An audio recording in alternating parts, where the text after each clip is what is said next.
আসসালামু আলাইকুম। আমরা ছোলা দিয়ে কি তৈরি করেছি। আমি কিন্তু ইফতারে ছোলা দিয়ে কাটলেটও তৈরি করে থাকি। এটা খেলে কেউ বুঝতেই পারবে না যে এটা মাংস দিয়ে তৈরি না, ছোলা দিয়ে তৈরি। আর তাছাড়াও আপনারা যদি একটু ভিন্ন ধরনের কিছু দিয়ে ইফতার করতে চান তাহলে এটা ট্রাই করতে পারেন।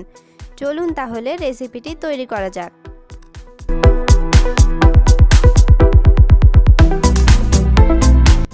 এখানে আমি 1 কাপ পরিমাণ ছোলা ভালো করে ধুয়ে পর্যাপ্ত পরিমাণে পানি দিয়ে সারা রাত ভিজিয়ে রেখেছিলাম।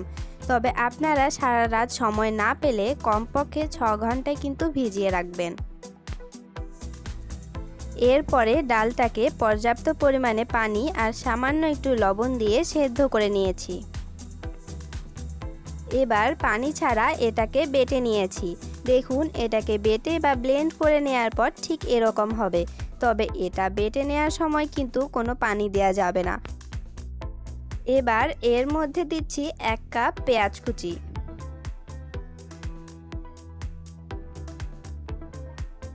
কোয়ার্টার কাপ দিচ্ছি পুদিনা পাতা কুচি,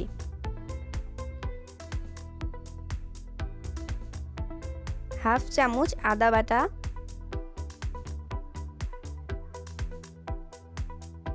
আধা চা চামচ জিরে গুঁড়ো,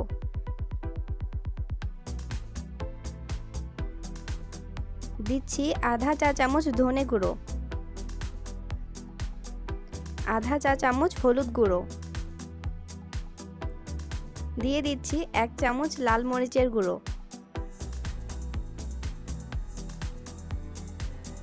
দিচ্ছি 1 টেবিল চামচ লেবুর রস, দিচ্ছি স্বাদ মতো লবণ। লবণটা কিন্তু বুঝে দিতে হবে, কারণ সেদ্ধ করার সময়ই লবণ দিয়েছিলাম। দিয়ে দিচ্ছি 3 টেবিল চামচ বেসন।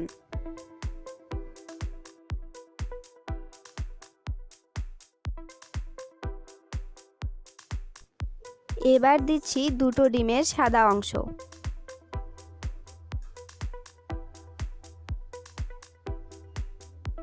এখন এই সব কিছুকে ভালোভাবে মেখে নিচ্ছি। মেখে নেওয়ার সময় যদি আপনাদের ঝরঝরে মনে হয় তবে এটাতে আরও একটা ডিম অ্যাড করতে পারেন, তবে পানি কিন্তু দেয়া যাবে না।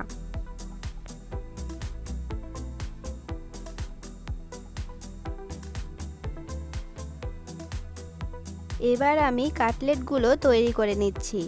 প্রথমে এটাকে গোল করে তারপরে চ্যাপ্টা শেপ দিয়ে নিচ্ছি। তবে আপনারা আপনাদের পছন্দ মতো অন্য যে কোনো শেপ দিয়ে নিতে পারেন।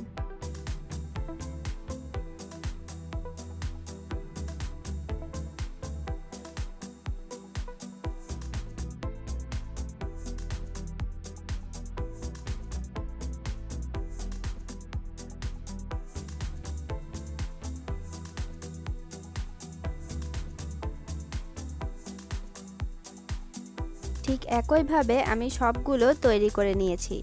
এবার এগুলোকে ভাজার জন্য পর্যাপ্ত পরিমাণে তেল গরম করে এগুলো ভেজে নিচ্ছি।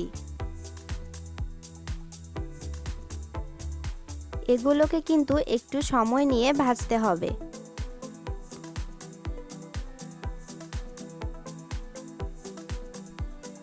এগুলো দুপাশে বাদামি করে ভেজে নিচ্ছি। আমার কাটলেটগুলো ভাজা হয়ে গেছে। এবার এগুলো আমি তুলে নিচ্ছি।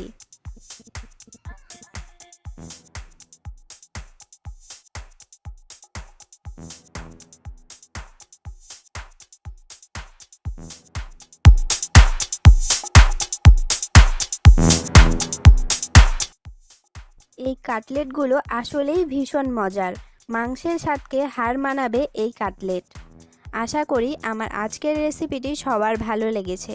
ভালো লাগলে অবশ্যই রেসিপিটি সবার সাথে শেয়ার করবেন। আরও নতুন রেসিপি পেতে চ্যানেলটি সাবস্ক্রাইব করে সাথেই থাকবেন। সবাই খুব ভালো থাকবেন। আল্লাহ হাফেজ।